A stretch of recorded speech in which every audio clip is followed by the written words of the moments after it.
si Bitcoin a de la valeur, c'est parce qu'il y a une foi quasi religieuse en lui. J'appelle ça quasiment le veau d'or numérique. C'est-à-dire que quand tu parles à ces gens, je te jure, des intégristes religieux, on va dire, pour pas dire autre chose, et que ça soit avec... C'est les mêmes mécanismes, en fait. C'est des gens, ils sont aveuglés, ils croient fortement.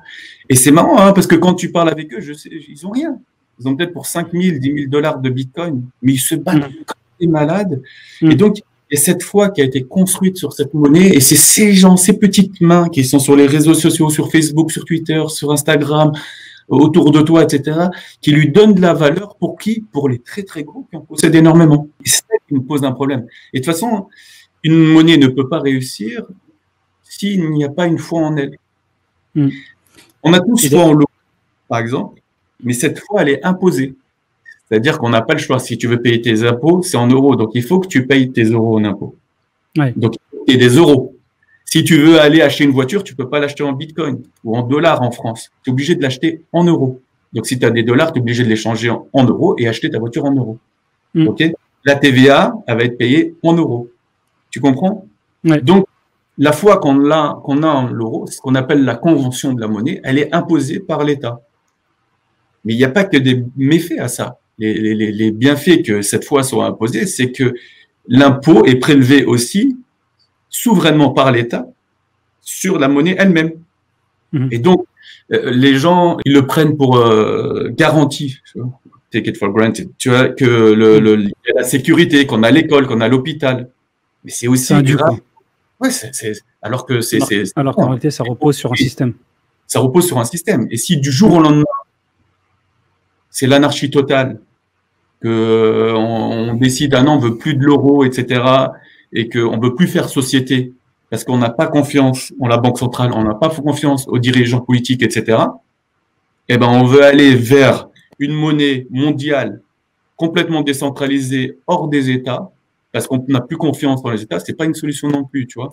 Alors attends, Anis. Donc toi, en gros, ce que tu dis là, tu donnes déjà un premier élément sur qu'est-ce qui, et c'était la question que j'allais te poser, comment se fait-il que justement il y a cette confiance aveugle sur cette crypto-monnaie, donc qu'est le Bitcoin. Et toi, tu dis un des éléments, c'est concernant le fait qu'il y a une vraie foi de ces adeptes ou parfois même des fanatiques qui détiennent pas forcément la plus grosse part, très souvent même une petite part, infime, mais qui vont convertir finalement entre guillemets un maximum de personnes autour d'eux et qui vont contribuer au final à l'évolution et à l'explosion de cette monnaie.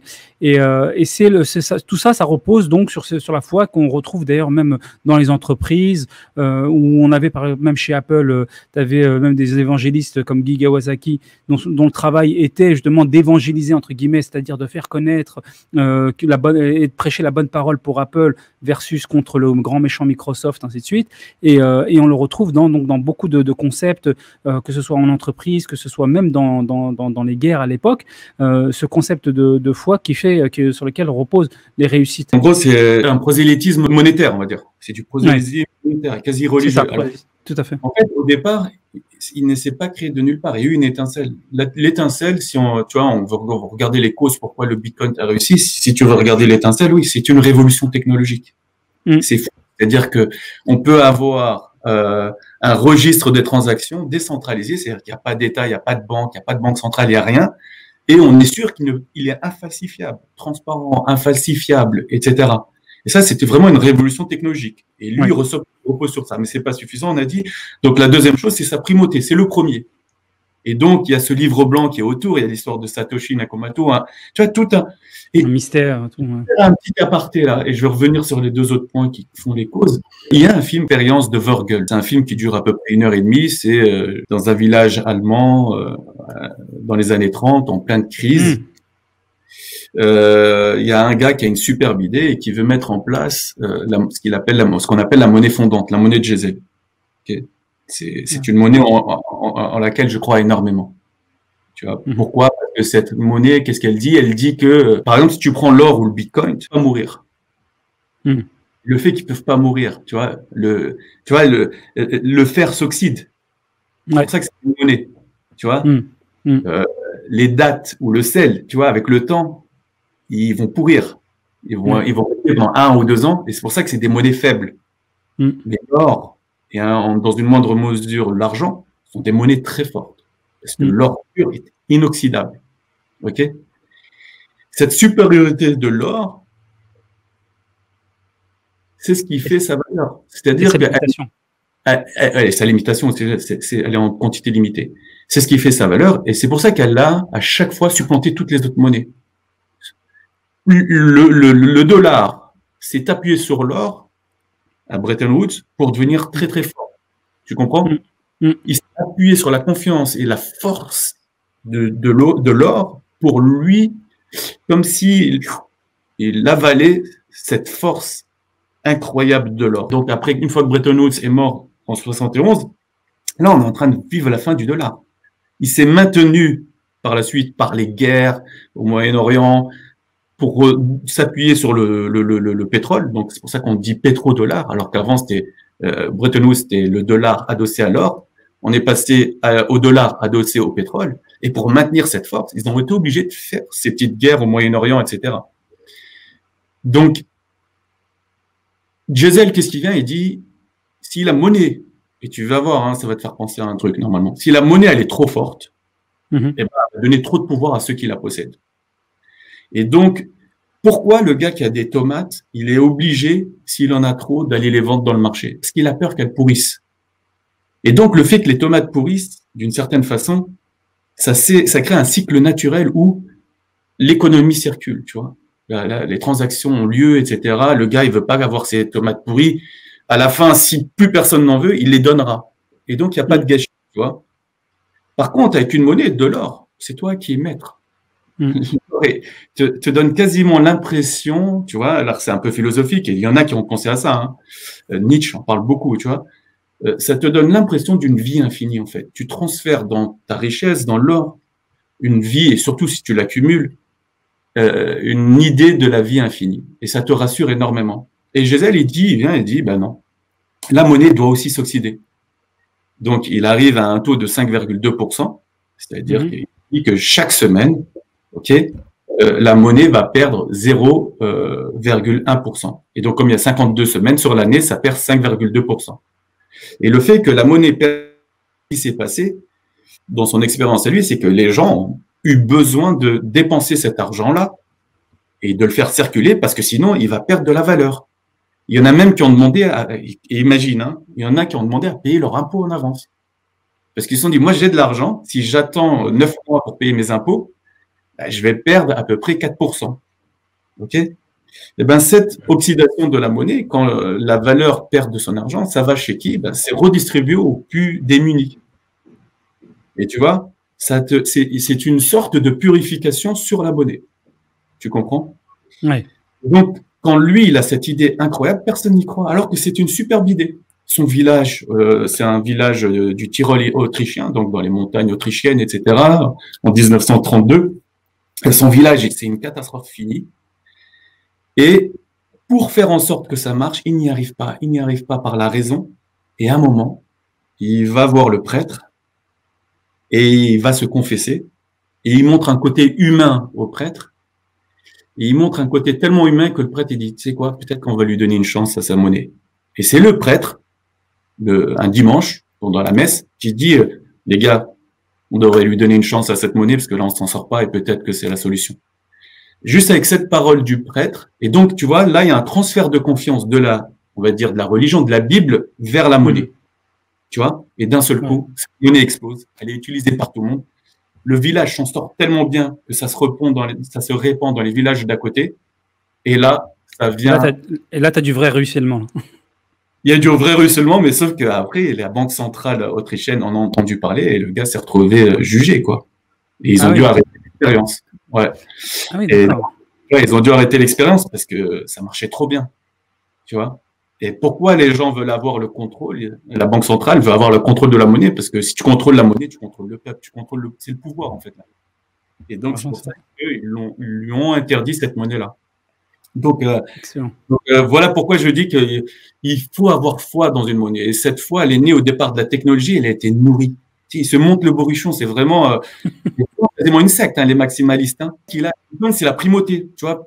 peu de personnes connaissent les autres crypto-monnaies qui peuvent être encore plus utiles, comme l'Ethereum, etc. On connaît le Bitcoin, pourquoi c'est la primauté, c'est le livre blanc, c'est toute l'histoire qui existe au-dessus.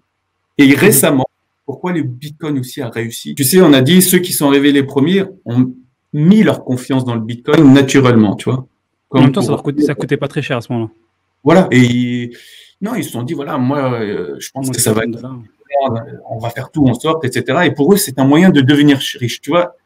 Tu verras ces gens-là tout le temps, c'était comme si c'était la pire des choses. Tu vois, même à moi, ils me disent ça, tu vois, reste pauvre, etc.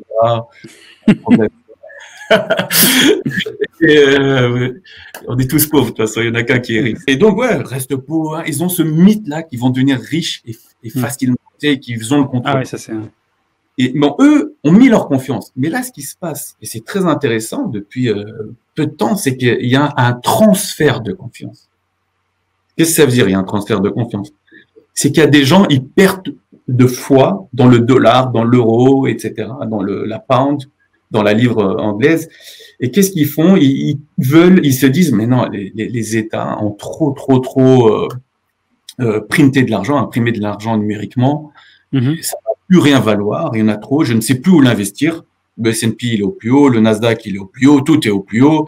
Investir dans la dette des États ou des multinationales, ça ne vaut plus rien, c'est des taux négatifs des fois, ça me coûte de l'argent, mais où est-ce que je vais mettre mon argent? Et tu vois, les papis, ils ont mis leur argent très rapidement dans l'or. Et donc, il est monté très rapidement de $1 200 à $2000. Ok, là, il végète autour de 1900. Ça, c'est le old school, c'est les mecs qui pensent à l'ancienne, comme le 19-20e siècle, tu vois. Et très rapidement, il y en a, ils ont dit non, mais moi, je vais me mettre dans l'or digital, qui est le Bitcoin. Parce que le gars qui a créé le Bitcoin, il est très malin. Hein. Les mecs qui ont pensé le Bitcoin, ils ont répliqué l'or. Tu vois, il y a 21 millions de Bitcoin à la fin. En 2121, là, je sais pas quoi, 2120 ou 2121, il y aura 21 millions de Bitcoin. Ah oui. À peu près, là, il doit en avoir 18,5, 19. Donc, il reste plus que 2 millions de Bitcoin qui vont être créés. Qu'est-ce qu'il a fait, le mec? En gros, il a réfléchi à l'or. Parce que tu sais combien il y a d'or? Alors, 21 millions, il y en a beaucoup, même des bitcoiners sont étonnés quand je leur dis d'où sort ce chiffre. C'est que si on prenait tout l'or du monde, créé depuis des temps, ou produit, ou extrait, comme tu veux, c'est un cube de 21 mètres d'arête. Ça fait à peu près 9 000 mètres cubes, tu vois. Mais c'est un cube de 21 mètres. Et donc, c'est cette rareté aussi qui plaît aux gens. Et cette petite croissance qui est pas grande, et lui, cette croissance, il s'est dit, mais une fois que tu crées de l'argent à partir de rien, il faut que tu te dises, mais comment je vais la distribuer? Moi, par exemple, qui suis pour une monnaie souveraine, une monnaie d'État, moi, je suis pour que une fois que tu crées l'argent, tu dis, ben, soit je le donne aux pauvres, soit je le donne comme un dividende social à tout le monde de la même façon, ou soit je le donne à l'État pour son budget, pour réduire l'impôt. Juste, j'ai une question. Sachant que ça repose sur une technologie, par définition, qui est dématérialisée, technologie digitale. Et sachant qu'elle est réplicable, comment ils ont fait pour que finalement, donc, cette monnaie soit en quantité limitée, techniquement? Et comment ils arrivent Je sais qu'il faut miner, mais pourquoi c'est réplicable, mais ça s'appellera pas le Bitcoin. Pourquoi la quantité elle est limitée concernant le Bitcoin ou une autre monnaie? Justement, c'est par construction. Il y a eu au départ, je crois que celui qui a commencé s'est mis 1 million de Bitcoin dans son portefeuille, et le reste a été gagné petit par minage. Et donc au début, plus les livres est petit, et plus c'est facile de miner. Mais comme tout le monde s'en foutait, tu gagnais rien, tu vois. Il y en a un, je me rappelle plus avec combien de bitcoins il a acheté une pizza. Je crois qu'il a dû 2000 bitcoins pour acheter une pizza à $12, quelque chose comme ça. Tu vois, il faut revoir sur Internet c'est quoi les chiffres exacts, mais c'est une histoire très connue. C'est qu'au départ, bon, c'est très facile. Et là, le livre, en fait, et les intervenants, le livre est beaucoup plus gros, et c'est un peu aussi le mauvais côté du Bitcoin, c'est que il faut plus d'efforts pour miner. Parce que le registre, il est de plus en plus gros, et pour garantir l'unicité du livre, et donc pour garantir chaque transaction, et la faire coller au livre, tu vois, eh ben, il faut beaucoup plus d'efforts. Et même de l'effort énergétique. Ça les énerve, les bitcoiners, quand tu leur dis le bitcoin, ça utilise en énergie autant que l'Irlande, et ils te disent ah, mais le dollar aussi, etc. Mais le dollar, pour l'instant, il est utilisé par tout le monde, tu vois. Et c'est un des défauts du Bitcoin. Mais ils sont très malins parce que eux, ce qu'ils disent, c'est que le Bitcoin n'a pas pour vocation d'être une monnaie de monsieur tout le monde, mais plutôt pour être une réserve de valeur. Et un peu comme l'or, tu vois. On revient à l'actif, quoi. Voilà, c'est-à-dire que les États s'échangeront entre eux des bitcoins pour le différentiel des balances commerciales, tu vois. Ils le pensent de l'or, tu vois, comme avant Bretton Woods. Et ils disent, l'intérêt par rapport à l'or, c'est qu'il est transférable directement. Mais juste un point, j'avais pas fini le transfert de confiance, c'est que comme il y a plein de dollars et plein d'euros, là maintenant, il y a des milliardaires. Et, il y a, tu vois, comme le mec, comme Elon Musk, par exemple, qui dit, ou Dalio, etc., qui sont des fonds spéculatifs, qui disent, il faut investir une partie de votre argent dans le dollar, etc. Et ben, en fait, eux, ils ont perdu leur confiance dans le dollar ou dans l'euro, et ils ont transféré cette confiance. C'est pour ça que j'appelle ça un transfert de confiance. Ce n'est pas une confiance qui naît de nulle part, liée à la technologie. C'est plutôt un transfert de confiance. Ils ont perdu foi dans l'euro et le dollar, et c'est que ça fait comme un vase communicant. Ouais, ça devient une sorte de valeur refuge, comme on dit, pour leur... Voilà, exactement, une valeur refuge ou spéculative ou ce que tu veux. Mais eux, ce qu'ils se disent, ben, parce que c'est une vision aussi. Hein, et ils te disent non, le Bitcoin vaut toujours la même chose. Un Bitcoin est un Bitcoin. C'est le dollar qui vaut plus rien. Et donc il y a un transfert du dollar vers le Bitcoin. Tu comprends? Moi, quand je dis tout le temps, je sais pas. Ma mère, elle m'a dit, oh, t'as vu, j'ai bien fait de te faire acheter le terrain, il a vachement pris. Non, il fait toujours 1600 mètres carrés, tu vois. Il a rien pris. Tu vois, il n'a pas grossi. Et en fait, c'est la monnaie de singe avec laquelle je l'ai acheté, elle a baissé. Parce que c'est vraiment, pour le coup, une vraie monnaie de singe. et quand je regarde en euros, tu vois, bah, le prix, il n'a pas grimpé. Et donc, c'est qu'une visée. Où ça, en France ou au Maghreb? Non, c'est en Tunisie. En Tunisie. Tu vois, et c'est ce que je dis. Là, dernièrement, j'ai un gars qui voulait acheter un appart à Tunis. Il m'a dit, fais chier, le mètre carré, il était à 1700 dinars, il est monté à 2002. J'ai regardé, je lui ai dit, t'es content? Il me dit, pourquoi? Ça va pas, ça a quasiment pris 25%. Je lui ai dit, non, mais sois content. Ça a baissé de 5% en euros. Ouais. Il dit, ah ouais?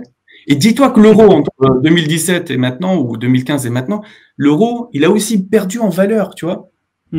Donc, tout est une vue d'esprit, en fait. Bien sûr.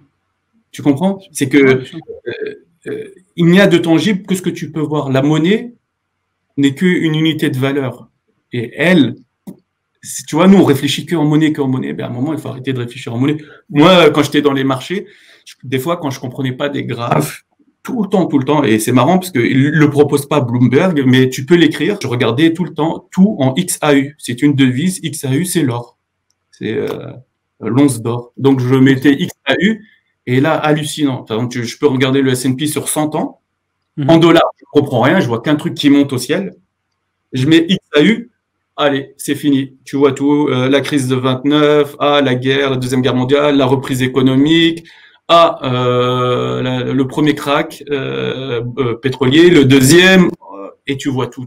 La bulle, Internet. Tu vois la réalité, quoi. Tu vois la réalité. Tu mets les lunettes de la réalité avec... dès que c'est du concret. Pourquoi? Parce que c'est du tangible. L'or est tangible, tu vois. Et donc, tu arrives à voir les graphes et tu dis, mais j'ai tout compris, en fait. Quand je regarde comme ça, j'ai tout compris. Le graphe a tout compris. Il m'explique bien les choses. Tu comprends? Nous, on est dans une illusion, tu vois. C'est un peu l'histoire de la grotte de Platon, tu vois. Ouais, c'est exactement ça. C'est que ils ont réussi à nous faire croire que quelque chose où il y a écrit dessus 100 $, eh ben, avec le temps qui passe, ça vaudra toujours 100 $. Donc, c'est une illusion, ça vaut 100 $, mais je peux acheter beaucoup moins avec. Elle perd de son pouvoir à cause de l'inflation qui est liée à la création monétaire.